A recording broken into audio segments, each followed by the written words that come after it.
Hello dear students, ఈరోజు మనం చెప్పబోయే టాపిక్ ఏంటిదంటే, ఇంతకుముందు మనకు ఇమ్యునాలజీలో వివిధ రకాల కణాలు, రక్షణ రేఖల గురించి తెలుసుకున్నాము.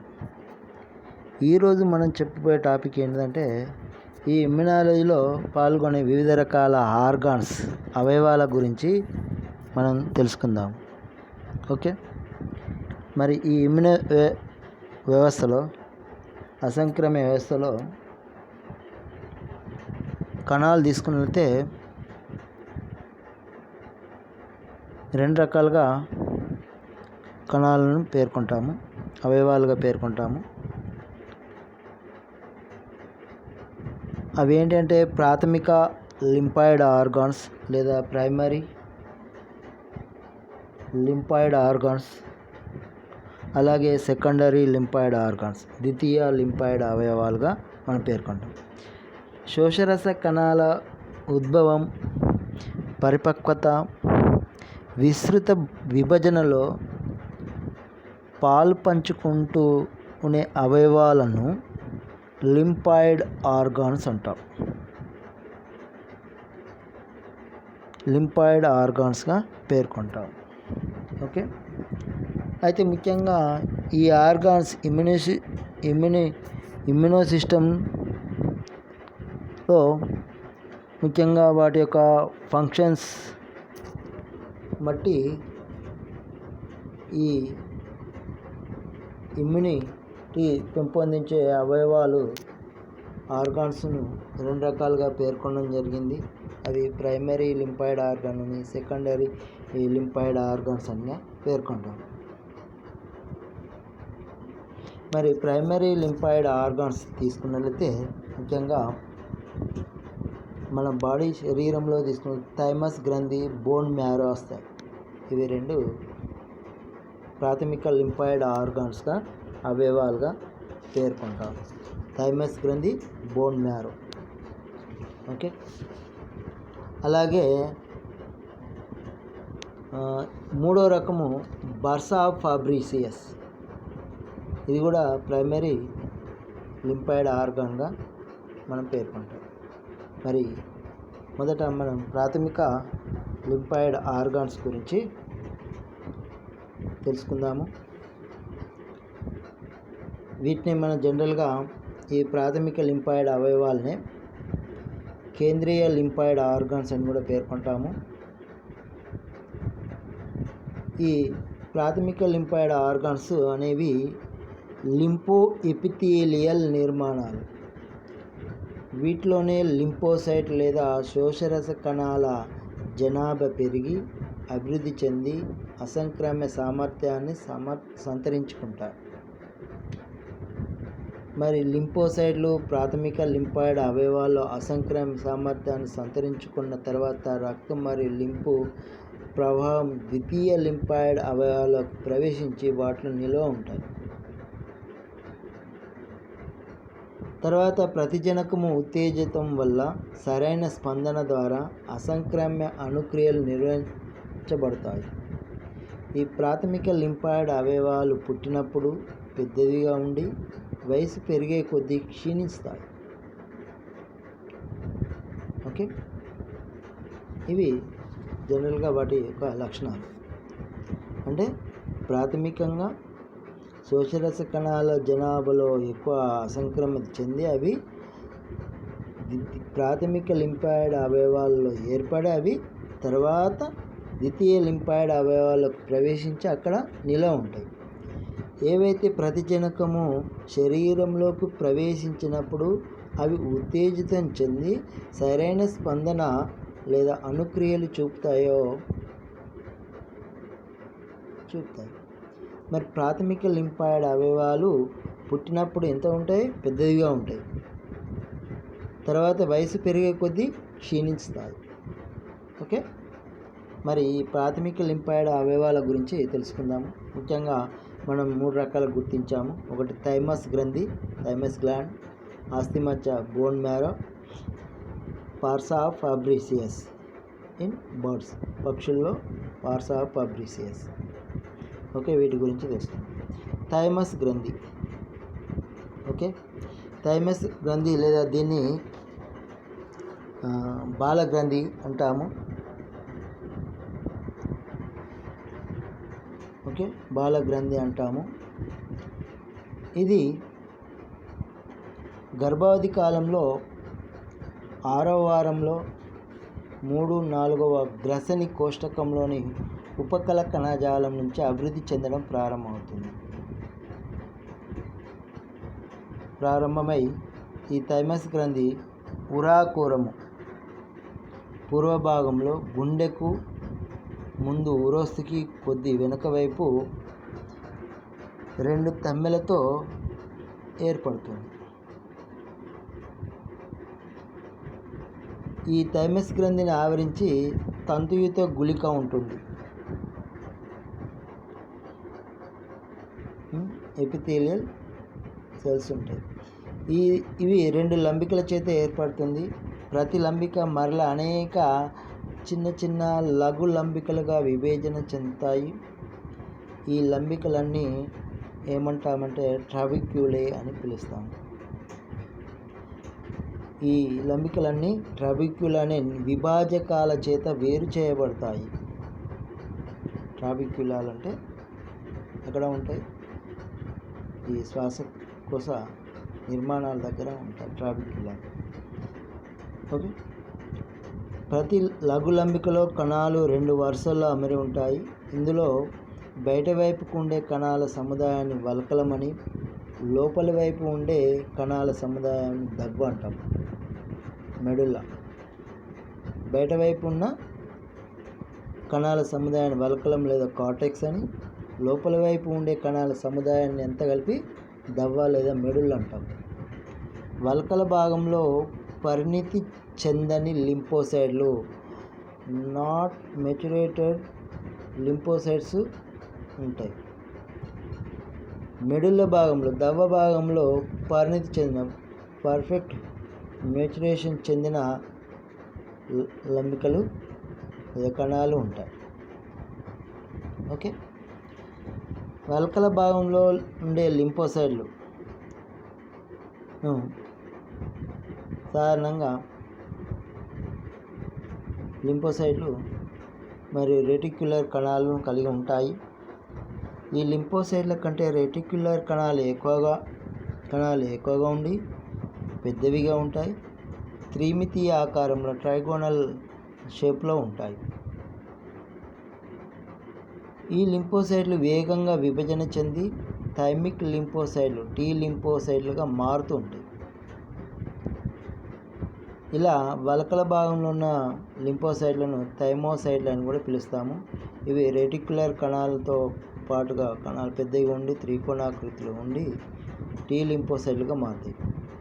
ఈ టీ లింఫోసైట్లుగా మారిన కణాలు ముఖ్యంగా సెల్యులార్ ఇమ్మీడియట్ ఇమ్యునో సిస్టంలో పాల్గొంటాయి. అంటే కణ మధ్యవర్తిత్వ అసంక్రామ్యతలో పాల్గొంటాయి. సెల్యులార్ ఒక కణము ఇంకో కణాలుగా ఇలా రూపొందడంలో పాల్గొంటాయి. దవ్వ భాగంలో ఉండే ఈ రెటిక్యులర్ ఎపిథీలియల్ కణాలు ఇవి పరిణితి చెందిన లింఫోసైట్లు అంటాం. వీటితో పాటుగా అస్సల్స్ గుళికలు ఉంటాయి. ఈ అస్సల్స్ గుళికల యొక్క ఫంక్షన్స్ తెలియదు, వాటితో పాటుగా ఉంటాయి.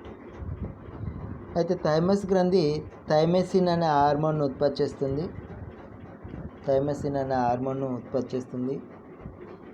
థైమసిస్ హార్మోను ఆస్తి మధ్యలో ఉత్పత్తి అయిన టీ లింఫోసైట్లను చైతన్యపరిచి వాటి పరిపక్వతకు తోడ్పడుతుంది. ఇంకా ఇవి టీ కిల్లర్ కణాలను, టీ హెల్పర్ కణాలను, టీ జప్తి కణాలను, అలాగే బి లింఫోసైట్లు అనే సంక్రామిక కణాలుగా విభజన చెందడానికి తోడ్పడతాయి. ఈ విధంగా థైమస్ గ్రంథి థైమసిన్ అనే హార్మోన్ ఉత్పత్తి చేసి దాని యొక్క హార్మోన్ ఫలితంగా ఆస్తి మధ్యలో ఉత్పత్తి అయిన టీ లింఫోసైట్లు ఈ విధంగా చైతన్య చెంది అంటే పరిపక్వత చెందడంలో థైమసిన్ హార్మోన్ తోడ్పడుతుంది. ఇవి టీ కిల్లర్ కణాలు, టీ హెల్పర్ కణాలు, టీ జప్తి కణాలు, బి లింఫోసైట్ కణాలుగా విభజన చెందడంలో తోడ్పడుతుంది థైమసిన్ హార్మోన్.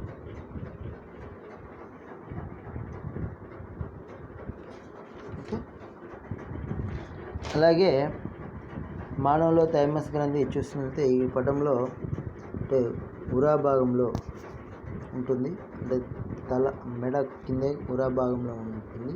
2 లంబికలుగా విభజించింది, అందులో మళ్ళీ అనేక చిన్న చిన్న లంబికలుగా విభజించింది ఉంటుంది. ఓకే, థైమస్ గ్రంథి. కోడిలో కూడా థైమస్ గ్రంథి ఉంటుంది. ఓకే, పక్షుల్లో కూడా థైమస్ గ్రంథి కూడా ఉంటుంది. అది ఉరా భాగంలో ఉంటుంది. మరిగా రెండవ ప్రాథమిక లింఫాయిడ్ అవయవాల్లో రెండవ ఒక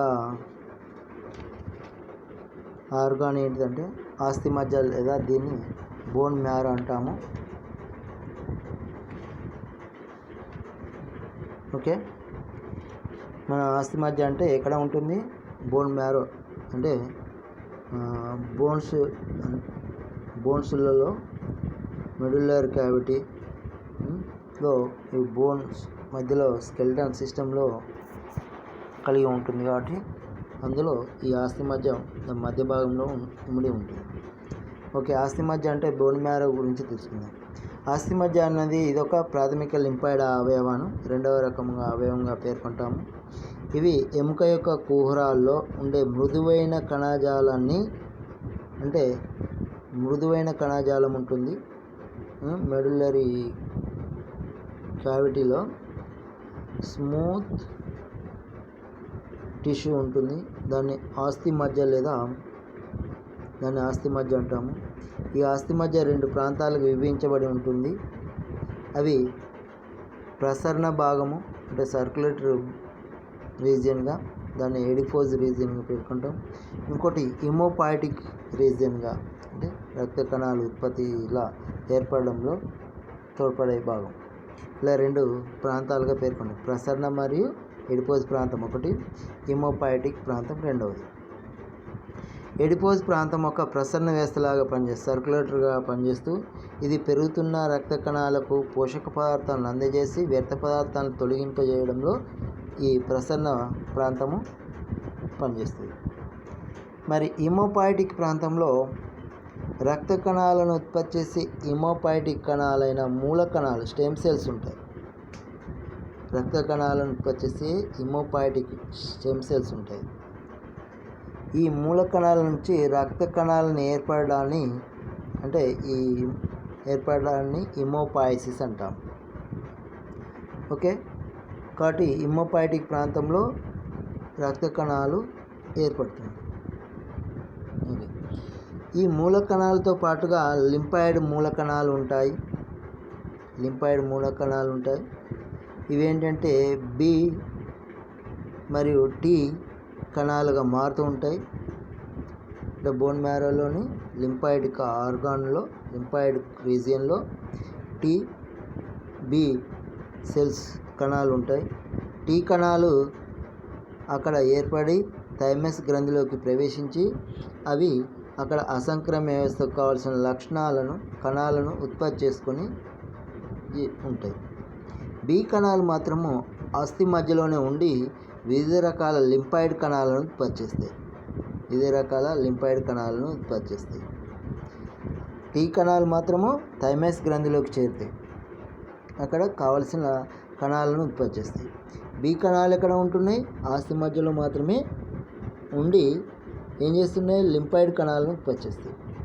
ఓకే, ఈ విధంగా ఉంటుంది.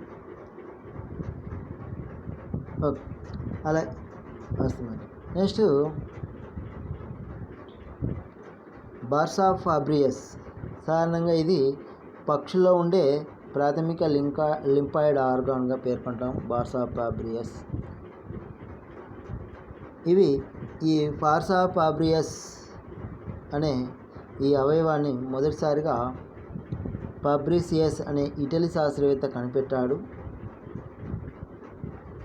అందువలన దీనికి బార్సా ఫాబ్రియస్ అనే పేరు వచ్చింది. ఇది ఈ బార్సా ఫాబ్రియేసిస్ అనే ఈ అవయవము పక్షుల్లో అవస్కరం యొక్క పృష్ఠభాగంలో ఏర్పడే సంచి లాంటి లింపో ఎపిథీలియల్ నిర్మాణం, అవస్కర భాగంలో ఏర్పడవంటి లింపో ఎపిథీలియల్ ఆర్గాన్గా పేర్కొంటాం. ఓకే, ఈ అవయవం పక్షి అంత్య ఆహార నాళము ఎపిథీలియం నుంచి ఏర్పడుతుంది. పక్షి 4 నెలల వయసుకు వచ్చేసరికి ఇది గరిష్ట పరిణామానికి చేరి తర్వాత క్రమంగా క్షీణిస్తుంది. ఓకే, మరి బార్సా ఫాబ్రియేస్ యొక్క నిర్మాణం చేసినట్టు దాని యొక్క అడ్డుకోతను పరిశీలిస్తే ఇది థైమస్ గ్రంథిని లాగా మాదిరిగా కనిపిస్తుంది. దీనిలో అనేక లంబికలతో ఏర్పడుతుంది. ఈ లంబికల్ని పుటికలు అంటాము. ఈ పుటికల్లో వెలుపలి భాగము వల్కలమని, లోపలి భాగము దవ్వ అని ఉంటుంది. బార్సా 3 రకాల కణాలతో ఏర్పడుతుంది. అవి లింపోసైడ్లు, మాక్రోఫేజ్లు, ప్లాస్మా కణాలు. లింపోసైడ్లు, ప్లాస్మా కణాలు, ప్లీహం, మాక్రోఫేజ్లుగా పేర్కొంటారు. బార్సాలోని లింపోసైడ్లను బి కణాలు, బార్సల్ కణాలని అంటాము. బార్సాలోని బి లింపోసైడ్లు ప్లీహము, లింపు కణాల వంటి బార్సా ఆధారిత లింపాయిడ్ అవయవాలకు వలసపోతాయి. ఇక్కడ బి లింపోసైడ్లు ప్రతిరక్షకాలను స్రవింపజేసే ప్లాస్మా కణాలను ఉత్పత్తి చేస్తాయి. ఈ విధంగా బి లింపోసైడ్లు కణ మధ్యవర్తిత్వ, దేహ ద్రవవర్తిత్వ అసంక్రమ్యతలో ప్రముఖ పాత్ర వహిస్తాయి. క్షీరదాల్లో బార్సా ఫాబ్రియేస్ ఉండదు. క్షీరదాల్లో బి కణాలు ఆస్తి మధ్యలో అభివృద్ధి చెందుతాయి కాబట్టి అక్కడనే ఉంటాయి. ఓకే, ఓన్లీ పక్షుల్లో మాత్రమే అది కనబడుతుంది. ఓకే,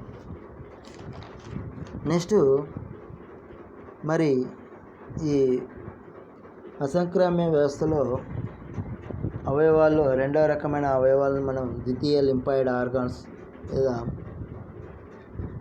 సెకండరీ లింపాయిడ్ ఆర్గాన్స్గా మనం పేర్కొన్నాము. వీటిని పెరిఫెరల్ ఆర్గాన్స్, లింపాయిడ్ ఆర్గాన్స్గా పేర్కొన్నాం. అంటే పరిధీయ లింపాయిడ్ అవయవాలుగా మనం పిలుస్తాము. ఓకే, మరి ఈ ద్వితీయ లింపాయిడ్ ఆర్గాన్స్ పుట్టినప్పుడు చిన్నగా ఉండి వయసు పెరిగే కొద్దీ పెద్దగా అవుతాయి. Okay, opposite. ఈ లింపాయిడ్ అవయవాలు శాశ్వతంగా జీవితకాలం అంతా ఉంటాయి. ఇవి అవయవాల్లో పరిణితి చెందిన లింపోసైడ్లు క్రియాత్మక లింపోసైడ్లుగా మారడంలో తోడ్పడతాయి, మారుతాయి. ప్రతిజనకాలతో లింపోసైడ్లు పరస్పర చర్య జరపడానికి అవయవాలు వివిధ రకాల ప్రదేశాల్లో వివిధ అవయవాల్లో కలిగి ఉంటాయి, చోటును కల్పిస్తాయి. ముఖ్యంగా ఇవి వివిధ అవయవాల్లో వివిధ రకాల ప్లేసుల్లో కలిసిపోతుంటాయి.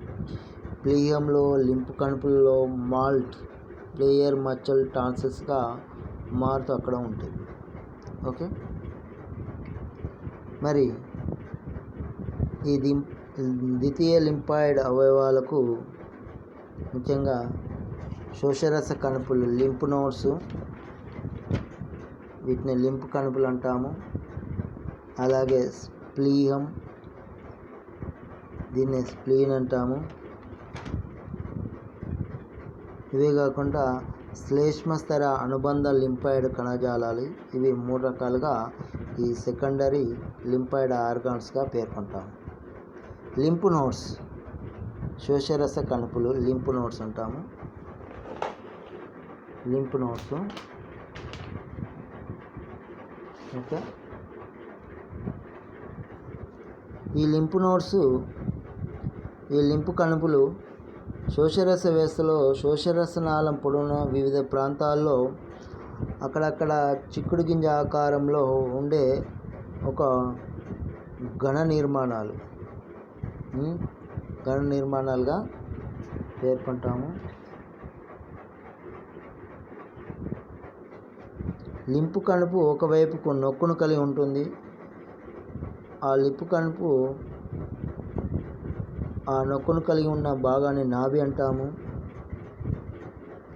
ఈ నాభి గుండా ధమని లింపు కణుపులోకి చేరి దాని నుండి సిర బయటికి వస్తుంది. సిరనాళం, ధమనినాళము బయటికి వస్తుంది, లోపలికి వెళ్తుంది. సిరనాళం బయటికి వస్తుంది. అనేక అపవాయి శోషరస నాళికలు ఈ లింపు కణుపులోకి ప్రవేశించి శోషరసాన్ని తీసుకువస్తాయి. ఒకే ఒక అభివాయి శోషరస నాళిక బయటికి వస్తుంది. ప్రతి లింపు కణుపు తంతుయుత గుళిక చేత ఆవరించబడి ఉంటుంది. ఈ గుళిక లింపు కణుపులోకి చొచ్చుకొని పోయి ట్రాబిక్యులా అనే విభాజకాలుగా ఏర్పడతాయి. ప్రతి లింప్ కణుపులో 3 ప్రాంతాలు ఉంటాయి. వెలుపలి వలకలము, రెండవది మధ్య సమాంతర వలకలము, లోపలి దవ్వ వలకలం. ఇలా 3 ప్రాంతాలుగా విభేదమై ఉంటుంది. బి కణాలు సమాంతర వలకల టీ కణాలను, దవ్వ మరియు టీ కణాలు రెండింటిని కలిగి ఉంటుంది. ఓకే,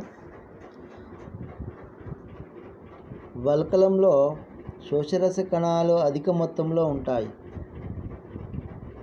ఈ కణాలన్నీ కలిసి ఒక గుంపులాగా ఏర్పడి కణుపులు లేదా ప్రాథమిక పుటికలను ఏర్పరుస్తాయి. ప్రైమరీ నోట్స్ను ఏర్పరుస్తాయి. ఈ ప్రాథమిక పుటికల్లో గుళికలలో ద్వితీయ పుటికలు ఏర్పడతాయి. ఈ ద్వితీయ పుటికలు బీజకణ కేంద్రాలను కలిగి ఉంటాయి. బీజకణాలు అంటే జెర్మ్ సెల్స్ న్యూక్లియస్ను కలిగి ఉంటాయి.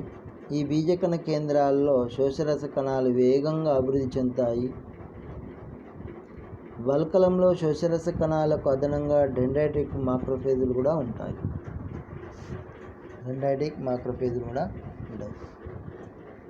దవ్వలో దవ్వ స్తంభాలు అనే సంయోజ కణజాలం పోచలను కలిగి ఉంటుంది.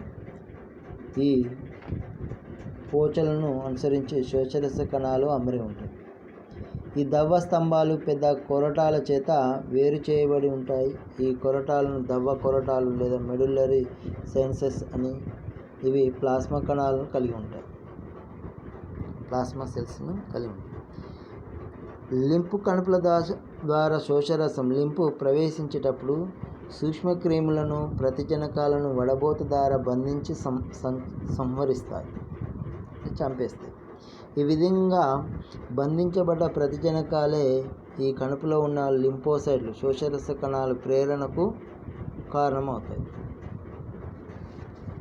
ఓకే, ఈ విధంగా ఈ పటంలో మనం చూసినట్లయితే ఉంటుంది. ఓకే, అలాగే ఈ లింప్ నోడ్స్. మరి ప్లీహం తీసుకున్నట్లయితే ద్వితీయ లింఫాయిడ్ ఆర్గాన్లో రెండవ ఆర్గాన్ ఏంటి? ప్లీహం. మరి దీన్నే మనం స్ప్లీన్గా పేర్కొంటాము. ఇది మనం రేరుగా వింటుంటాము. ఇవి ఉదర కుహరంలో ఎడమవైపు భాగాన విభాజక పటలం కింద, అంటే మన ఊపిరితిత్తులు ఎముకలు పక్కటెముకల గూడు యొక్క కింది భాగము, దాని విభాజక పటలం, దాని కింది భాగంలో చిక్కుడు గింజ ఆకారంలో ముదురు ఎరుపు వర్ణంలో ఉంటుంది. ఉదర కుహరంలో ఎడమ వైపున చిక్కుడు గింజ ఆకారంలో ఉండి ముదురు ఎరుపు రంగులో కనబడుతుంది. మరి లింపు కణుపులు ఏ రకమైన శోషరసంలోని ప్రతిజనకాలను వడబోస్తాయో అదేవిధంగా ప్లీహం కూడా ఆ ప్రవాహంలో ఉన్న రక్తంలోని ప్రతిజనకాలను వడబోయడంలో ముఖ్య పాత్ర వహిస్తుంది. దీని యొక్క ముఖ్యమైన పని. ఈ ప్లీహము అతిపెద్ద శోషరస రక్త ప్రసరణ అంగంగా పేర్కొంటాము. ప్లీహాన్ని ఆవరించి గుళిక ఉంటుంది, షేప్ ఉండగా ఉంటుంది. స్ప్లీన్లో 2 ప్రాంతాలు ఉంటాయి. అవి వెలుపలి ఎరుపు గుజ్జు రెడ్ పల్ప్ అని, మరి లోపల తెలుపు గుజ్జు వైట్ పల్ప్ అని పిలుస్తాము. ప్లియంలో 2 ప్రాంతాలు, రెడ్ పల్ప్ ఎరుపు గుజ్జు, వైట్ పల్ప్ తెల్ల గుజ్జు అని 2 ప్రాంతాలుగా పేర్కొంటాం. ఎరుపు గుజ్జు ఏం చేస్తుంది? ఎరుపు గుజ్జు ఎక్కువ మొత్తంలో ఫాగోసైడ్లు మరియు ప్లాస్మా కణాలను కలిగిన రక్తాన్ని కలిగి ఉంటుంది. ఫాగోసైడ్లను, ప్లాస్మా కణాలను కలిగిన రక్తం ఉంటుంది. తెలుపు గుజ్జు లింఫాయిడ్ కణజాలం చేత ఏర్పడుతుంది. దీనిలో టీ మరియు బి లింఫోసైడ్లు ఉంటాయి. టీ మరియు బి లింఫోసైడ్స్ ఉంటాయి. ప్లియం 3 ముఖ్యమైన ఫంక్షన్స్, విధులను నిర్వర్తిస్తుంది. అవి ఏంటి అంటే, 1 వయసుడిగిన ఎర్ర రక్త కణాలను విచ్ఛిన్నం చేస్తుంది.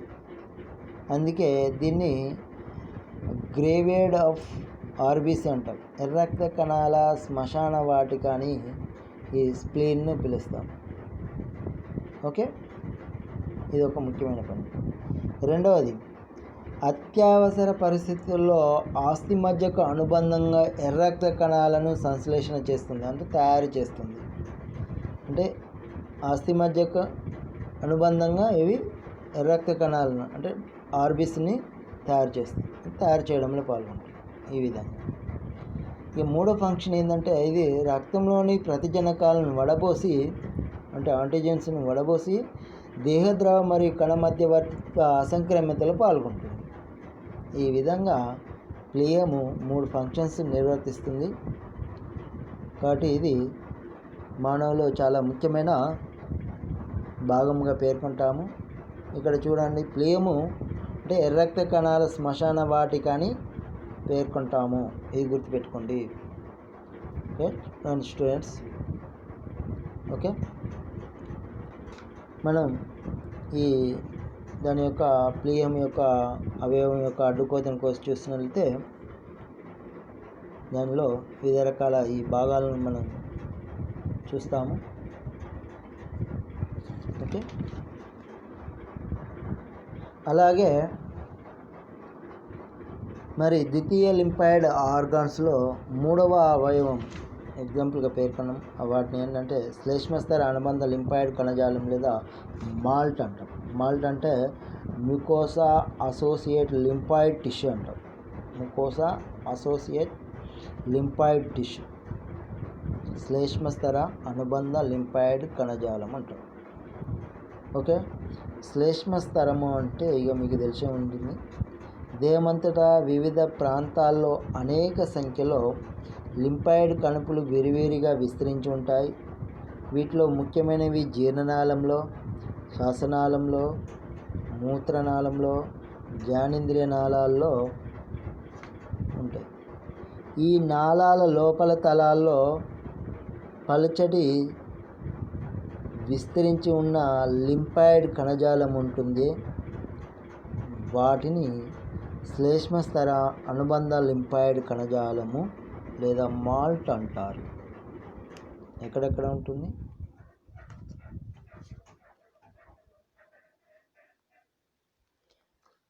మరి మాల్ట్లో అంటే మానవ దేహంలో మొత్తం లింఫాయిడ్ కణజాలము దాదాపుగా 50% ఉంటుంది. ఈ మాల్ట్ లింఫోసైడ్లు మాక్రోఫేజ్లు ఉంటాయి. అంటే శ్లేష్మస్తరం ఈ అనుబంధ లింఫాయిడ్ కణజాలంలో ఏమేమి ఉంటాయి? లింఫోసైడ్లు, మాక్రోఫేజ్లు ఉంటాయి. ఇవి బ్యాక్టీరియా, వైరస్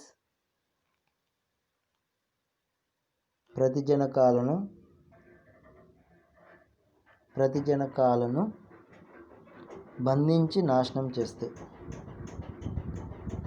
మానవ ఆహార నాళంలోని శ్లేష్మస్తరంలో ప్లేయర్ మచ్చలు, అలాగే టాన్సిల్స్ మరియు ఉండుకములు లింఫాయిడ్ కణజాలంకు మంచి ఎగ్జాంపుల్స్గా వీటిని పేర్కొంటాం.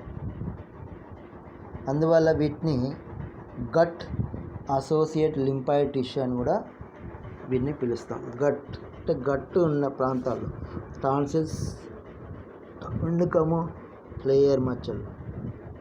ఓకే, ఈ విధంగా అసంక్రమ్య వ్యవస్థలో కణాలుతో పాటుగా అవయవాలు ఆర్గాన్స్ గురించి మనం తెలుసుకున్నాం. ఇవన్నీ ఈ అసంక్రామ్య వ్యవస్థను అంటే ఇమ్యూనిటీని పెంచడంలో తోడ్పడే భాగాలుగా పేర్కొంటాం. కాబట్టి ఇవి మనం బయాలజీ స్టూడెంట్స్ మనం ఒకసారి అందరికీ ఎక్స్ప్లెయిన్ చేసే విధంగా ఈ ఇమ్యూనిటీ గురించి కొంచెం అవగాహన వస్తుందని చెప్పి ఈ టాపిక్ని ఎంచుకొని మీకు వివరించడం అయింది. ఓకే, అలాగే నెక్స్ట్ క్లాస్తో మేము ముందుకు వస్తాము.